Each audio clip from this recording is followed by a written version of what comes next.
नमस्कार मित्रों, astrology with Shyam Kumar Sharma channel में आपका स्वागत है।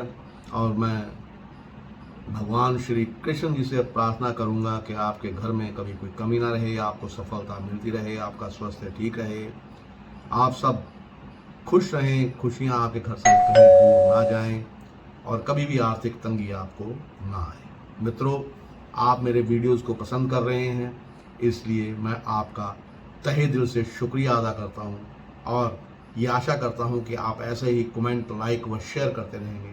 और मित्रों, शेयर जरूर कीजिएगा, क्योंकि शेयर करने से क्या होता है कि और भी जो आदमी है वो इस चीज़ का फ़ायदा जो है वो उठा सकता है।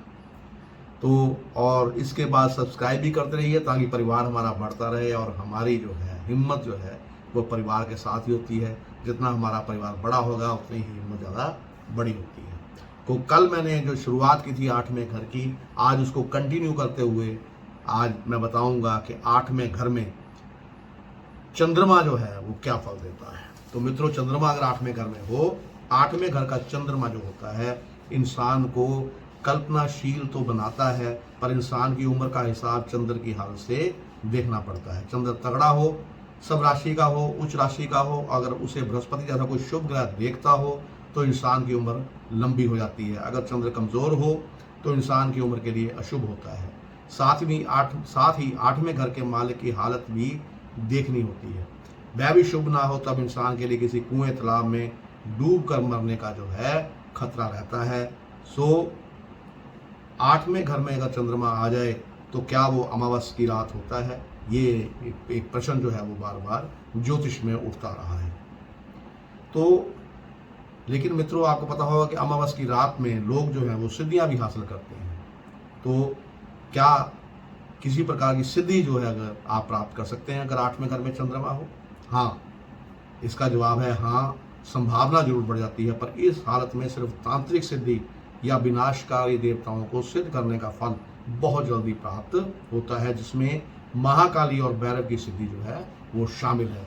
इन दोनों की सिद्धि आप जो है, अगर आपका 8वें घर में चंद्रमा है तो ये आप सिद्धि करने में सफल हो सकते हैं। जिसकी कुंडली में अष्टम का चंद्र हो, उसके जन्म के समय उसकी माँ को बड़ी तकलीफ होने की संभावना होती है और इंसान के लिए जन्म से लेकर उम्र के 6 सालों तक सेहत की ओर से बुरा प्रभाव पड़ता है। कुछ हालातों में अगर लगन में केतु या राहु हो तो जन्म से ही मिर्गी जैसे जो कुछ बीमारियां हैं वो होने की संभावना रहती है। यह और भी कई तरह की मानसिक बीमारियां होने की संभावना पैदा करता है। चंद्रमा को आम ज्योतिष के नियमों के अनुसार माँ का कारक माना जाता है। ये चंद्रमा माँ के कारण कारक सिर्फ चौथे घर में होने की हालत में समझना चाहिए। 8वें घर में गया चंद्रमा ताई का कारक होता है, जो ताई आप यूं जानिए उसका। इसलिए ऐसी हालत में ताई के साथ आपके संबंध जो हैं, ताई ताया जो आप समझते हैं, जो रिश्तेदार होते हैं आपके, तो उनसे आपके संबंध बिगड़ सकते हैं। मेरे देखने में प्राय ये आया है कि चंद्र 8वें घर में होने से या तो ताई होती है या नहीं होती, बल्कि ताई होगी ही नहीं, ये पक्की शर्तिया बात है। लेकिन अगर हो तो वह किसी न किसी तरह से आपसे जो संबंध है वो उसका ताई का नहीं रहता और क्लेश का कारण जो होता है उससे हो सकता है। यहाँ जो एक तो 8वां घर जो होता है वो होता है मौत का घर, और दूसरा काल पुरुष की कुंडली के मुताबिक वृश्चिक राशि वाला घर। यहाँ हमारे चंद्रमा को जहनी हालत जो है वो मानसिक परेशानी जो है जरूर होती है और मानसिक परेशान रहता है इंसान, जो है डिप्रेशन जिसको कहते हैं वो हो सकता है। यहाँ चंद्रमा जो होता है वो शमशान की आग में झुलस सकता है। हमारे शरीर में चंद्रमा मन का कारक है, सो इंसान को मानसिक हालात जो है हमेशा ही मुरझाए हुए फूल की तरह रहती है अगर आपके 8वें घर में चंद्रमा है। यहाँ जो चंद्रमा होता है कि एक 8वें घर का चंद्रमा कई बार विचित्र फल भी देता है, बड़ी अजीब से फल देता है। यहाँ पे ऊपर की आमदनी का बड़ा तगड़ा कारण बन जाता है। यानी कि आप जो अगर सरकारी नौकरी में या किसी ऐसे पद पे हैं तो आपको ऊपरी की आमदनी जो है बहुत होने लग जाएगी। अगर वह 8वें घर में शुभ हो तो कर्क या वृष में या बृहस्पति से 5वें या 9वें स्थान पर हो तो खास तौर पर ऊपर की आमदनी जो है वो कई गुना कर देता है। आपको डिपार्टमेंट ही ऐसा मिलेगा जिसमें आमदनी ऊपर की अपने आप होती रहेगी, आपको कुछ भी करने की जरूरत नहीं पड़ेगी। अब ये क्या है कि कई बार क्या होता है कि मेरे पास जैसे एक व्यक्ति जो कुंडली दिखाने आया था, वो किसी सरकारी महकमे में काम करता था। उसकी ऊपर की कमाई जो थी वो बहुत तगड़ी थी, परंतु अचानक उसका जो तबादला था वो ऐसे महकमे में हो गया, यहाँ ऊपर की आमदनी का कोई भी साधन नहीं था। उसकी कुंडली देखकर मेरी समझ में इसका कोई कारण नहीं आ रहा था, तो मैंने उसे दोबारा आने का समय दिया और साथ ही उसके परिवार के बाकी लोगों की कुंडलियाँ जो है उसको लाने के लिए कहा। उन कुंडलियों से एक कुंडली उसके 4 महीने के पुत्र की थी। यह कुंडली देखते ही सारा कारण मेरी समझ में आ गया। बृहस्पति बुध के इकट्ठा होने का मतलब था कि बच्चा पिता पर भारी होना तो ठीक है, पर वह किस पहलू से भारी होगा उसका इशारा 8वें घर के झुलसे हुए चंद्रमा से मिल रहा था। वो मित्रों, उसका जो ऐसे महकमे में तबादला हो गया जहाँ ऊपर की आमदनी नहीं थी, उसे इस कारण हुआ कि उसका बच्चा जो था उसके वो भारी था, और यानी कि बृहस्पति बुध के साथ इकट्ठे होने, बृहस्पति जो है वो बुध के साथ इकट्ठा था, इसलिए मौत के घर में पड़े चंद्रमा ने अपने पानी में जहर मिलाकर पीछे मुड़कर दूसरे घर को देखना था, इसलिए ऊपर की आमदनी खत्म होनी ही थी। अब